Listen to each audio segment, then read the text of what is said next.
Okay, this is going to be our first video about factoring, and there's a lot of things to know about factoring. So I'm going to start off with kind of some of the basics for beginners here. There's two ways you need to be able to write an expression. One way is called a product, and one way is called a sum. And we know what product and sum mean in math. Product means you're multiplying, and sum means you're adding. And so a lot of times when we write a product, we say we have something times another something, multiplication. So I'm using parentheses here to say a quantity times a quantity. And it's going to equal a sum, and I'm going to show you how to kind of find these. So, for example, what we've been working on in class is I could give you something like x plus 3 and 2x plus 4. X plus 3 times 2x plus 4 is a product. It's two parentheses being multiplied by each other. If I want to know what's this product equal, we need to use the distributive property. And so what we would do is we'd use the generic rectangle. It's one of the ways we've learned how to do these. We'd split the rectangle up into 4 sections, and x plus 3 is my border on the side here. It's my length. And 2x plus 4 goes on the bottom. 2x plus 4. And one of the easy things you can do is you can copy the edges. Once you write the dimensions on here, you can copy 2x plus 4 up to the top and x plus 3 over to the side. And basically what you're doing is you're going around the corners and multiplying. You're going corner to corner and saying, okay, 3 times 4 is 12. 3 times 2 is 6, but there's an x, so it's a 6x. 2x times x, if you have an x and an x, that makes x squared. So we have 2x squared, and 4 times x is 4x. So the product is really equal to 2x squareds plus 4x's plus 6x's plus 12. Those are all the pieces inside of this rectangle. And 4x's and 6x's, why don't we just combine that and say, hey, that's 10x's all together. Might as well combine it. So our sum is 2x squareds plus 10x's, because we combined them, plus 12. And that whole process we just went through, that's called the distributive property. When you can turn a product into a sum, you're distributing. It's a big algebraic concept that everybody really needs to have down well, is how to distribute.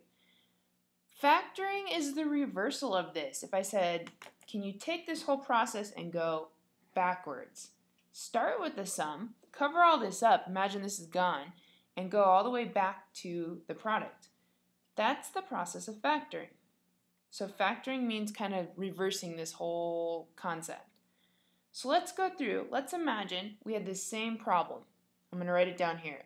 2x squareds plus 10x's plus 12. And I'm going to do the same problem in reverse. So I'm going to cover all this up. Let's scoot it up. And let's start over again. Can you factor this thing? Okay, so we would draw a rectangle. Split it into 4 parts. But now we're starting out with the sum. So these are the pieces that go inside the rectangle. And there's a little bit of an issue. There's 3 things here, but there's 4 squares.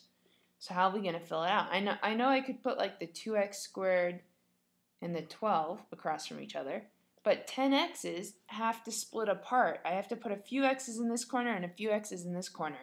It's got to be so that there's 10 altogether. So think of all the combos. Like I could put 1x in one corner and 9x's in the other corner to make 10.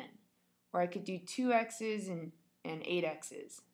2x and 8x, and that would make 10. Or I could do 3x and 7x. 4x and 6x. 5x and 5x. I'm thinking of all the combos. I even skipped one. I could have done 0x's and 10x's, I guess, also.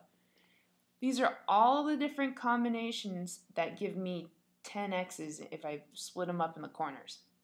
What I want to pick is I want to pick a combo that matches this corner. I want you to kind of think about this for a sec. If you go back and you look at the last problem we did this rectangle problem. If you multiply these corners, 6 times 4. 6 times 4 is 24. If I multiply these corners, 2 times 12 is 24. The corners always multiply to be the same thing. They always have to times to each other. So when we're looking at this problem down below, I know 2 times 12 is 24. I want to pick which combo is going to give me 24.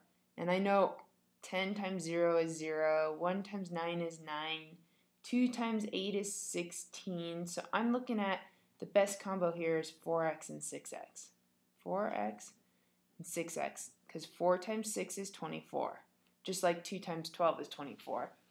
The way we show that in class, so that you don't have to make this big list all the time, is we use what's called a diamond problem.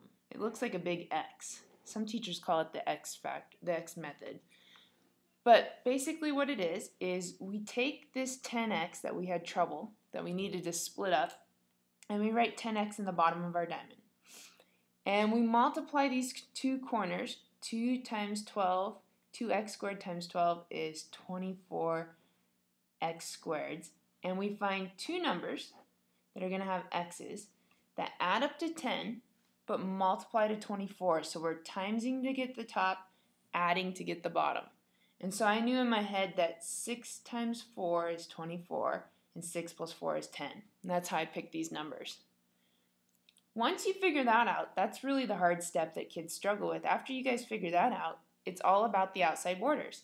So now we're going to go to this rectangle and ask ourselves, how do we get 2x squareds? Well, x times x is x squared. And how about I do a 2x times x to get 2x squared? Then copy the edges. If 2x is up there, there's a 2x down here. If x is on the left side, x is on the right side. What do I times 2x by to get 4? Another 2. 2 times 2 is 4, so copy the 2 over to the other side. What do I times a 2 by to get 12? 6. So copy the 6 up. Does it work in this corner? 6 times x is 6x.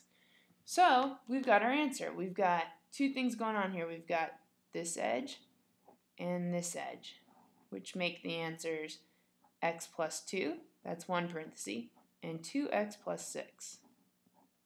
And we've got our product. And this is what factored means. We just factored our problem. So we now know that the original thing we started with, 2x squareds plus 10x plus 12, can be set equal to these parentheses. And this problem does get a little more complicated. There's more than one right answer for factoring this one, so it's kind of a unique problem. But watch the next couple videos and I'll show you some special cases.